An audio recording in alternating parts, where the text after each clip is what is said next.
বেশ কয়েকদিনের হালকা শীতের ভাব কেটে আবারও কনকনে ঠান্ডা পড়তে যাচ্ছে সারা দেশে।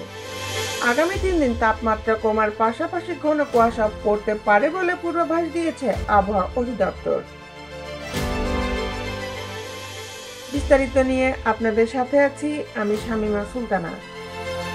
সিরাজগঞ্জের বাঘাবাড়িতে দেশের সর্বনিম্ন তাপমাত্রা 10.7 ডিগ্রি সেলসিয়াস রেকর্ড করা হয়েছে। বৃহস্পতিবার সকাল 9টায় এ তাপমাত্রা রেকর্ড করা হয়।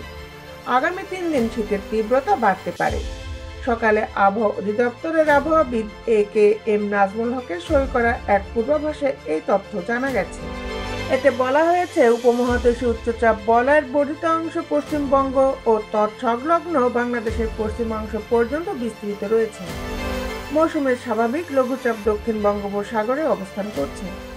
এর বর্ধিত অংশ উত্তর বঙ্গোপসাগর পর্যন্ত বিস্তৃত রয়েছে। তিনি আরো বলেন, তাপমাত্রা তেমন কমেনি, কিন্তু ঘন কুয়াশা রয়েছে এবং সূর্যের দেখা মেলেনি। এজন্যই শীতের তীব্রতা বেড়েছে। আগামী 3 দিন শীতের তীব্রতা আরও বাড়তে পারে। গত কয়েকদিন শীতের তেমন অনুভূতি ছিল না।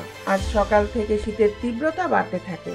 সূর্যের দেখা যায়নি। এদিকে আজ ঢাকায় সর্বনিম্ন তাপমাত্রা 13.8 ডিগ্রি সেলসিয়াস রেকর্ড করা হয়েছে। আবহাওয়াবিদ এ.কে.এম. নাজমুল হক বলেন, আগামী মঙ্গলবার থেকে দিন ও রাতে তাপমাত্রা বাড়তে থাকবে। এর ফলে সারা দেশে শীতের তীব্রতা কমতে থাকবে।